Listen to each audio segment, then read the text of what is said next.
Ladies and gentlemen, it's my privilege to formally introduce our presenter tonight. Dr. Stephen Leon Ricks has been studying the work of the composer for as long as he can remember, and he has earned a reputation as one of the world's leading experts on the composer's music. Ricks was introduced at first to the composer's repertory through perusing, casual listening, and occasionally attending events that presented this stunningly original group of work. A number of years ago, Professor Ricks experienced something of an epiphany and felt that it was time to deepen his engagement with this body of work. His first lecture on the composer, presented nearly 2 years ago in this very hall, was acclaimed as a major accomplishment in the field of musical analysis and research, and received recognition on his curriculum vitae, his official biography, the CFAC Wiki, and most significantly in the BYU Faculty Profile System database. Subsequently, scholarly fora and workshops based on Ricks's lecture took place in some of the most esteemed venues of academic inquiry, including the Ricks family living room and the drinking fountains of the E and C wings in the Harris Fine Arts Center at BYU. Ricks's second lecture explored the important connections between music and science and was presented by invitation at the Salt Lake City Library's ongoing 12 Minutes Max program in May 2015. The hiatus between Ricks's second lecture and tonight's third installment provided him with the opportunity to more fully explore connections between the composer's work and that of the artist, a photographer with whom the composer has only recently started to collaborate in embracing intellectually and aesthetically provocative partnerships. Tonight's presentation grapples with questions few scholars in the history of organic chemistry have been willing to confront. What are the connections between the visual and the sonic? What role does symmetry play in art, music, and life? And how is visual symbolism translated into sound? These questions and more are taken up by Ricks in tonight's lecture and explicated through informative slides, audio and video clips, audience discussion, and participation. And those of us who have been following Ricks's meteoric rise into the academic stratosphere have been eagerly anticipating this next revelatory exposition on the composer, wondering how many times in tonight's lecture Ricks will employ such iconic trademark turns of phrase as "the composer nailed it," or "the composer fails," or even more brilliantly, that it was a near miss. It's an honor to be in the presence of such genius tonight. At a time when fake news, alternative facts, and relativism permeate so much of our current discourse, it is comforting to know that Professor Ricks maintains the highest standards of honesty, seriousness, and scholarly integrity in his lectures.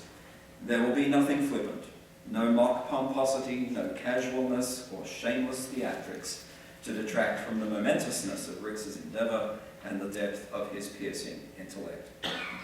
We join together tonight as colleagues, friends, enthusiasts, academics, historians, musicians, artists, neighbors, acquaintances, students, teachers, complete strangers, representatives of the transient and indigent communities, and family to confront, yet again, the work of the composer. I think you'll agree that we are in for a truly enlightening evening, so please join me in giving the esteemed Professor Ricks a very warm welcome to the Madsen Recital Hall stage. Thank you so much. Thank you, Dr. Howard. Great to be here tonight with you. Great to see you. I'm so pleased that you were able to come join me tonight to explore the work of the composer. In tonight's lecture, number 3, the composer and the artist.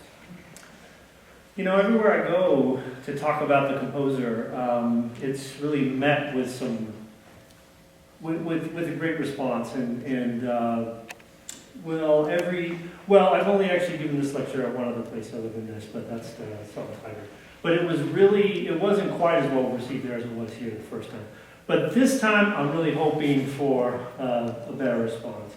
Anyway, let's get on with it. You're all probably quite familiar with Swiss psychologist Carol Junger's model of sonic visualization, which places on a continuum color and sound. And in the vertical continuum, the metaphysical void and art music continuum.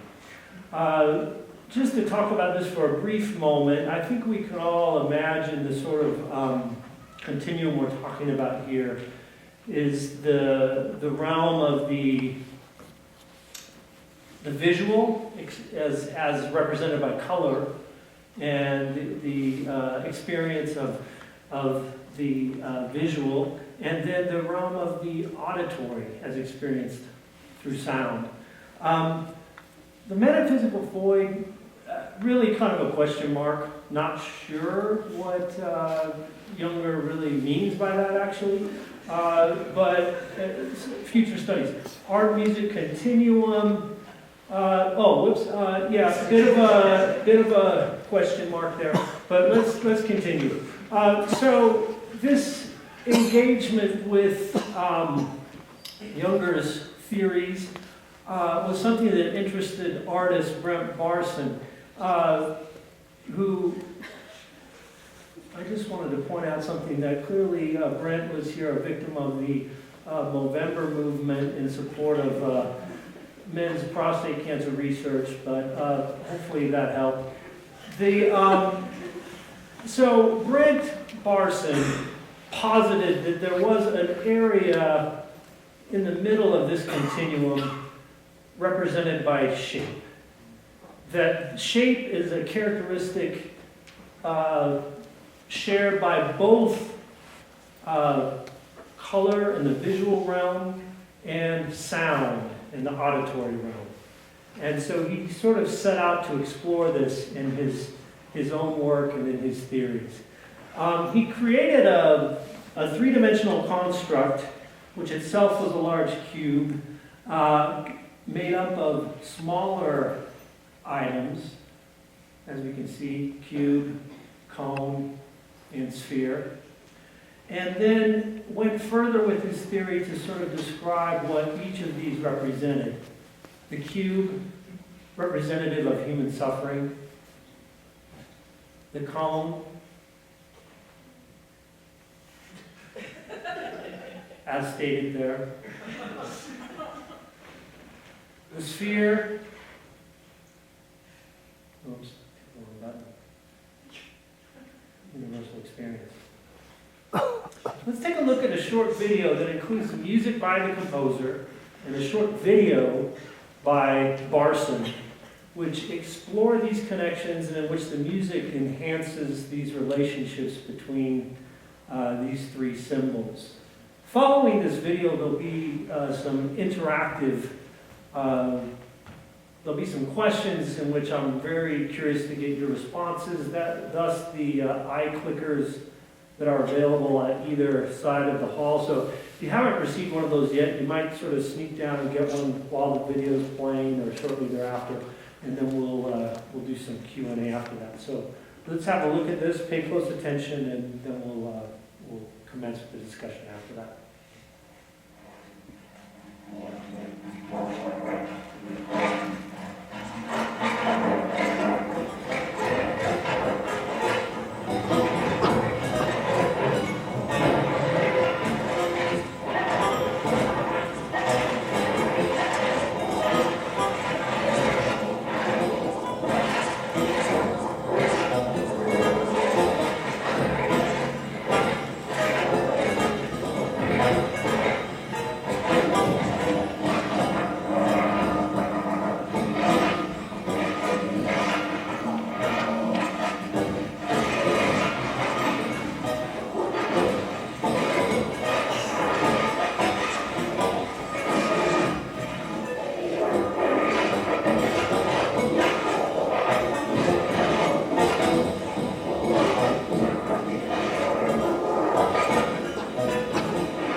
Okay, let's take a minute to consider a few aspects of that video clip, okay? So, first thing I need you to do, just to make sure our eye clickers are working, is power it up. The power button's on the bottom. Just hold that down for a few seconds. And then I think we need to each just press A twice. And that kind of syncs it up so it's ready to go. And the light should be solid. Okay. So once we've done that, I think we're ready to go. So let's take a look at this first question. Based on Barson's proposal of the symbolic meaning of three-dimensional shapes, what does this multimedia clip have to say about existence and being? Take a look at those answers and take a minute.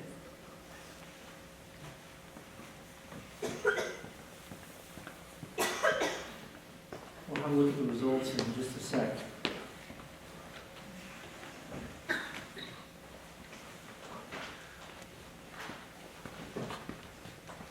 Oh, how many people are here tonight? Okay, 43 responses. This looks good. Are there more than 43 people here tonight?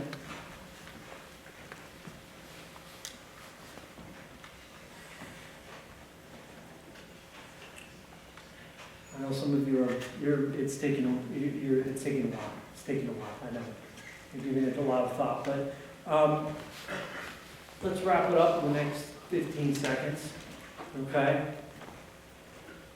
And then have a look. Okay. So, interesting. So,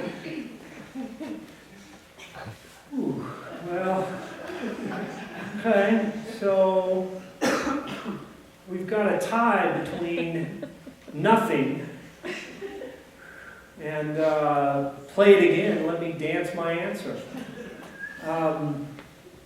I'm going to go back and play it again, and let's just see if we can get some takers on that. Okay? So let's just see what happens. We'll play it for a little bit, and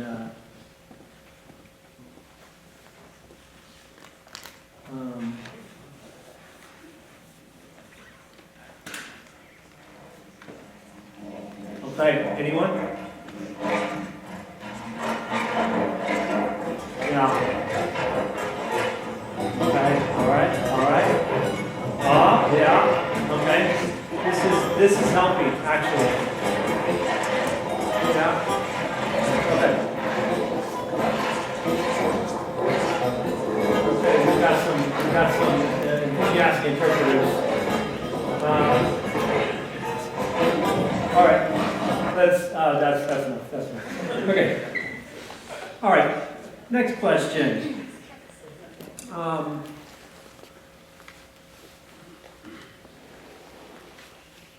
Okay, here we go. Question 2. The relationship between the sound and the images in this video, etc.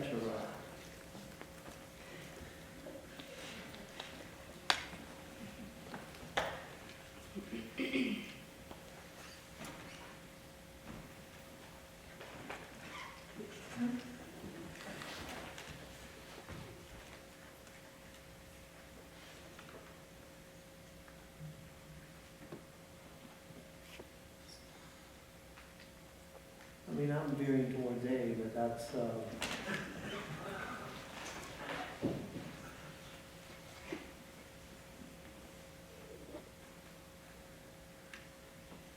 Okay, let's have a look.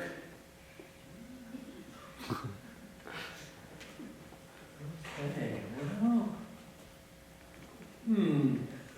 B. I'm sure some psychoanalysts could parse that down a little. We've got some what's the word for it, Dr. Harmon? Fatalists? Oh, it escaped me. It escaped me. Okay. Let's try.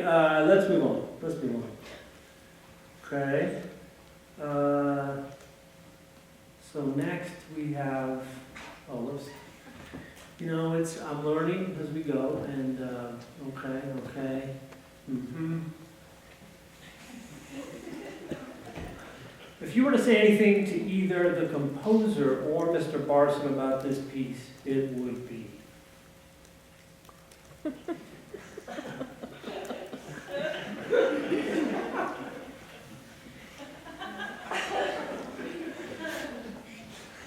Take a minute.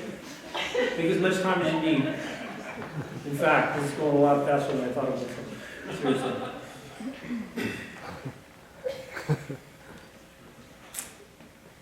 Oh, oof. Yeah, I'm waiting for some more. Oh, well, people are changing. Let's see. There's a fight going. Well, let's just be honest. It's turning out the way it is. So well, interesting. So it's a sort of a battle between nothing and some classes at UVU. Okay. Well, I'd like to move on from here. Where'd the mask go? So, let's take a minute to discuss at this point, okay?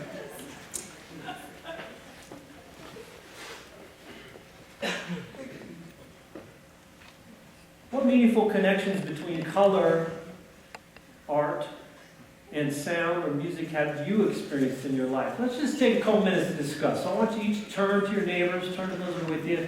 Let's discuss this, and then in a minute I'll ask for some representatives of the various groups to just share with the rest of the audience with some of the things you guys came up with. So go ahead. I want to hear some activity. Okay?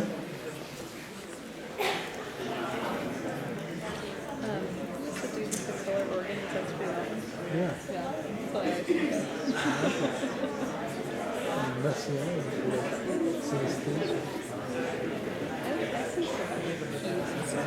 Yeah.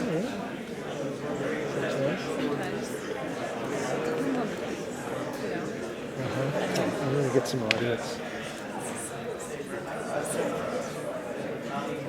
Just take about 1 more minute.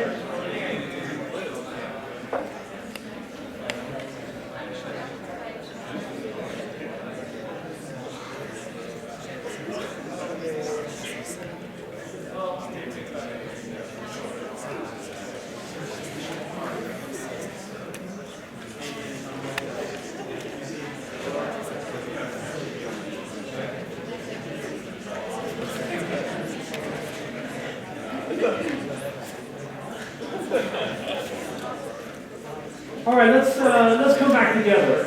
I'd love to get some volunteers before I put anybody on the spot. Does anyone like to share what they discussed in their group? Connections between color, art, and sound and music? Anyone? By raise of hand. I do have a laser pointer. I can point it right into your eye. It's quite painful. So prefer to get some volunteers, but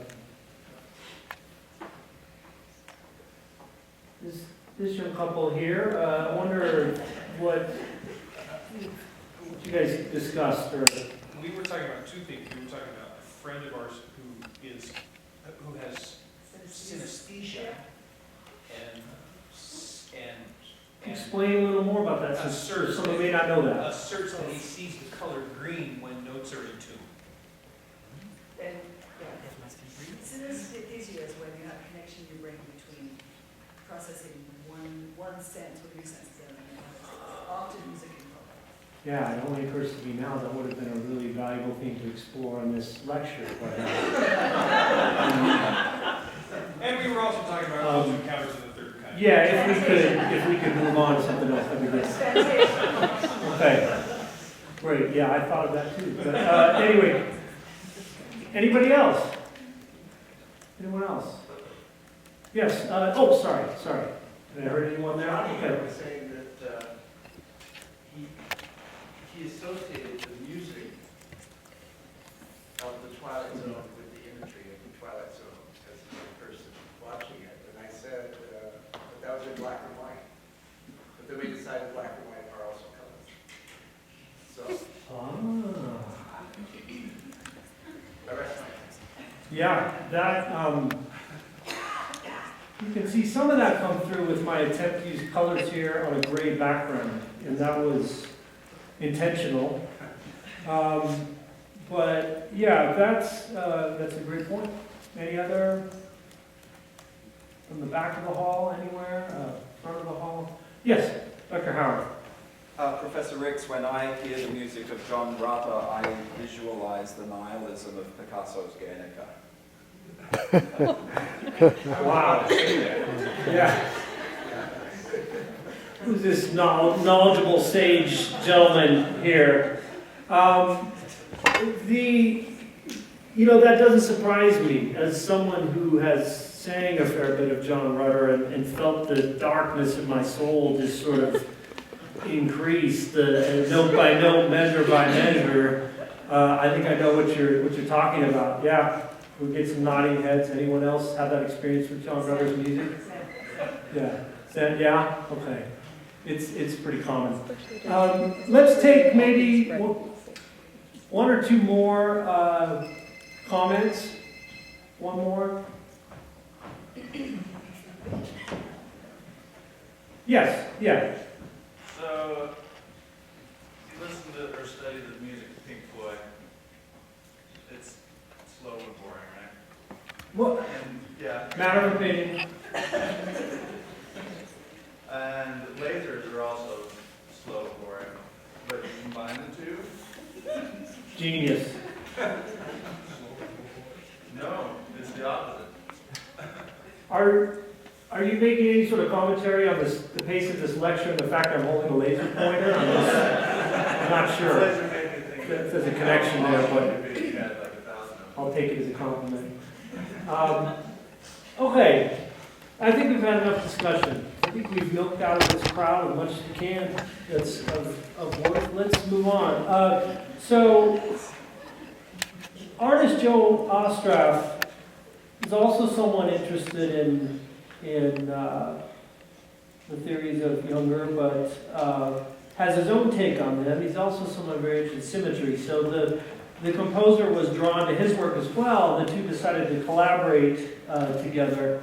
Ostraff went a step further than Barson, just completely Xing out Barson's thing and just simply over the top writing nostalgia. Sort of positing that nostalgia is really the key element in all art, whether it's the visual, the auditory, etc. Here's an example of one of their collaborations.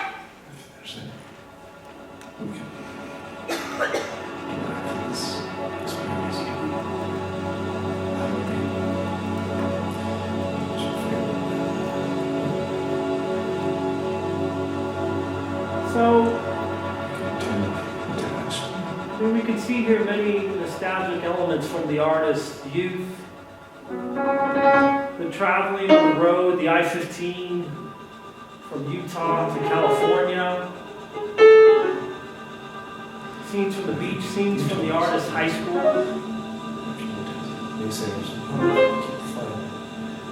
The music, not the composer's best work, a little bit derivative of Steve Reich. Wasn't where he started, but that's where he ended up. Sometimes when you collaborate with artists, they have their own opinions about how things are supposed to go. You want to be more adventurous. The artists have their input, you make changes, etc., etc. You end up with Steve Reich instead of the composer. But anyway, it happens. We move on to the next project. You're getting the idea, I think, here of this piece? So, essentially, that piece is meant to evoke nostalgia. Through images, through sound. And there's something about it, having just watched it, that is getting me nostalgic. I don't know what it is. Something that's making me in my past. That kind of stuff. In fact, I think I know what it is. I think it's one of the slides I just showed us about it. a few minutes ago. We talked about color and sound. Color and sound. About color and sound. Ladies and gentlemen, color and sound. About color and Color and sound. sound. Color and sound.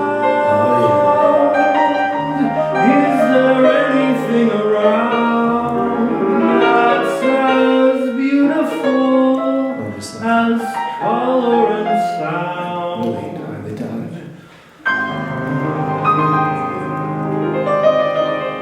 Can anything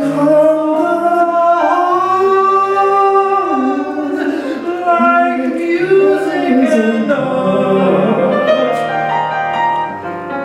like the hair wants to part, like bees want to be in a burrito, That's very like your Where are blood we going with this? fills a mosquito. I'm not sure about this part. That's What? oh crap, I forgot this. Know that. Yeah. Okay, wait. Let's start over. Yes, I know that music and art are here to stay. I do like the music and art, so let's continue. Thanks, ladies and gentlemen. So the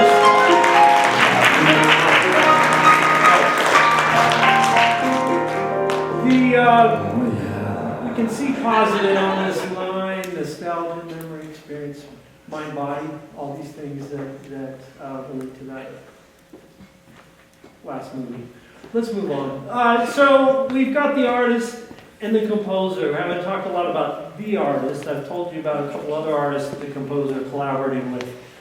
But more and more, as the composer began to be more and more interested in symmetry, he was drawn to the work of the artist, as if by a two-sided arrow. At first, what I think drew the composer to the work of the artist was process. We can see in the work of the artist the kind of process of taking a sort of basic, mundane picture by using various somewhat mysterious techniques, arriving at symmetrical works. Something like that. In the work of the composer, we see a similar process, so that we've got the same thing happening in sound, say from this particular sound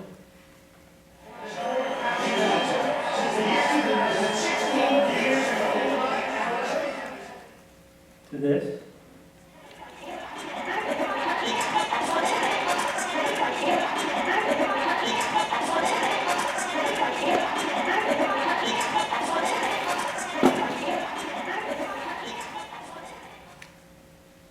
And finally arriving at this.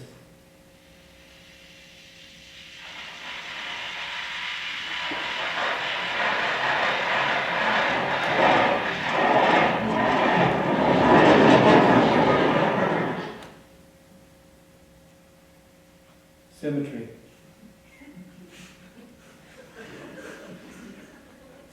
It's really the thing that intrigued the composer about the work of the artist.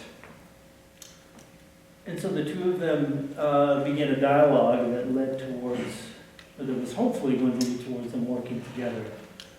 You can see in the work of the artist this obsession with symmetry, really. And so whatever image he's dealing with, there's always that symmetry that's happening. And it just continues and keeps going until, until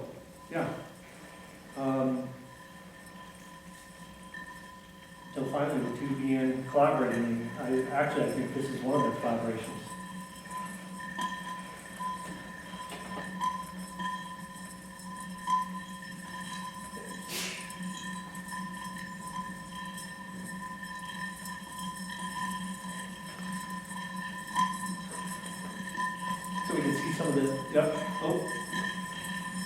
the overlay, the symmetry, the lines, repeating. Yep, different colors, we got the colors, the continuum that I was talking about, it's all contained in there. You can hear how the sound is sort of explicating, is clarifying, is sort of contributing to the work to really make it what it is.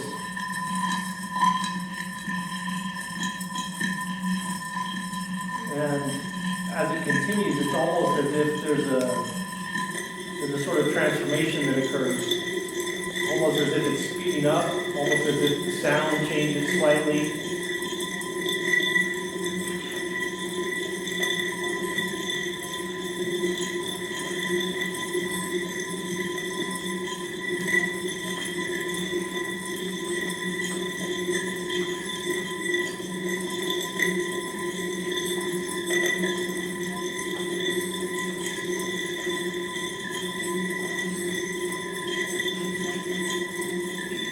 Yeah, I'm just getting hypnotized there.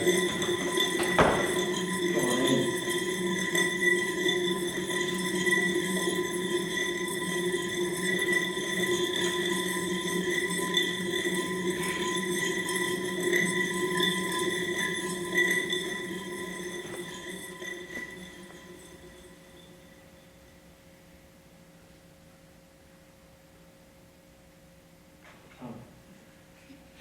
Symmetry. One question that occurs to me, though, is that if the composer is so obsessed with symmetry in the work of the artist, why isn't the music symmetrical? Why isn't the sound symmetrical?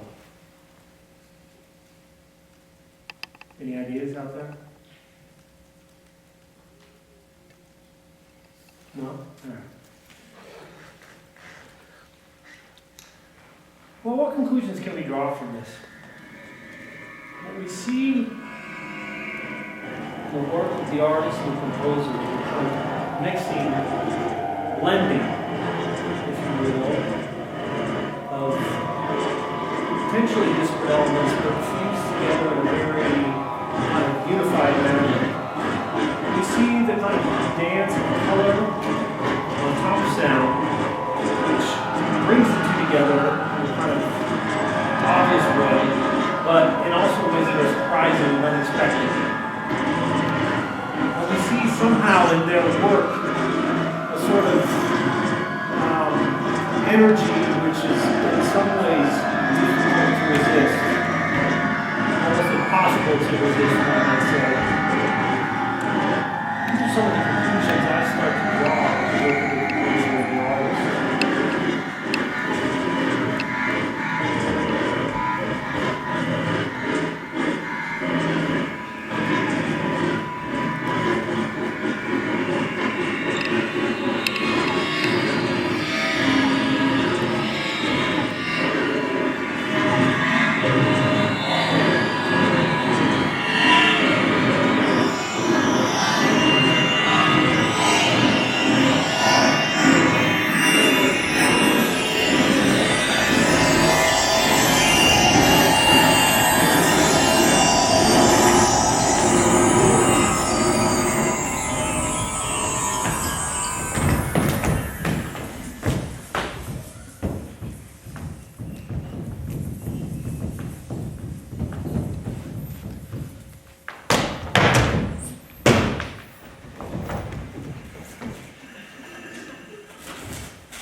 Yeah, the dancers that were signed up coming up on February 23rd, and they've got some flyers if you want to grab one. Thank you for coming.